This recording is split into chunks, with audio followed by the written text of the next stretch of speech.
So what are some of the advantages and disadvantages as you compare the different types of cloud models? Well, for public cloud, some advantages are no capital expenditure. You don't have to buy a new server to get up and running or to scale. Agility. Applications can be up and running and accessible very quickly and deprovisioned whenever needed. Consumption-based model. Pay only for what you use, and it operates under an operational expenditure model. Maintenance. There's no responsibility for maintenance or updates for any of the hardware. Skills. There's no deep technical skills needed to be able to deploy, use, and gain the benefits of public cloud. You can leverage the skills and expertise of the cloud provider to ensure your workloads are secure, safe, and made highly available and fault tolerant. Some disadvantages then for public cloud are security. There may be specific security requirements that cannot be met by using public cloud depending on your industry or your workload. Compliance. There may be government policies, industry standards, or legal requirements which public clouds cannot meet. Ownership. You don't own the hardware or services and cannot manage them as you wish. Specific scenarios. If you have a specific scenario, a unique business requirement, such as having to maintain a legacy application, it may be difficult to meet that requirement with public cloud.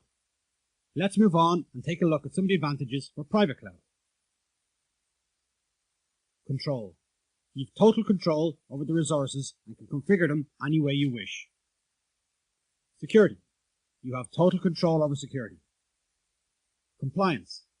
If you have very strict security, compliance, or legal requirements, private cloud may be the only viable option. Specific scenarios. If you have a specific scenario not supported easily by a public cloud provider, such as having to maintain a legacy application, it may be a preferable scenario to run your application locally and have total control over it. Some disadvantages of private cloud are upfront capital expenditure. You need to purchase the hardware for startup and maintenance. Agility. Not as agile as public cloud, as you need to purchase and set up all the underlying infrastructure before you can leverage them. Maintenance. You have responsibility for the maintenance and updates of the hardware. Skills. It requires IT skills and expertise that may be hard or costly to access. And finally, let's take a look at the advantages for hybrid cloud. Flexibility and agility.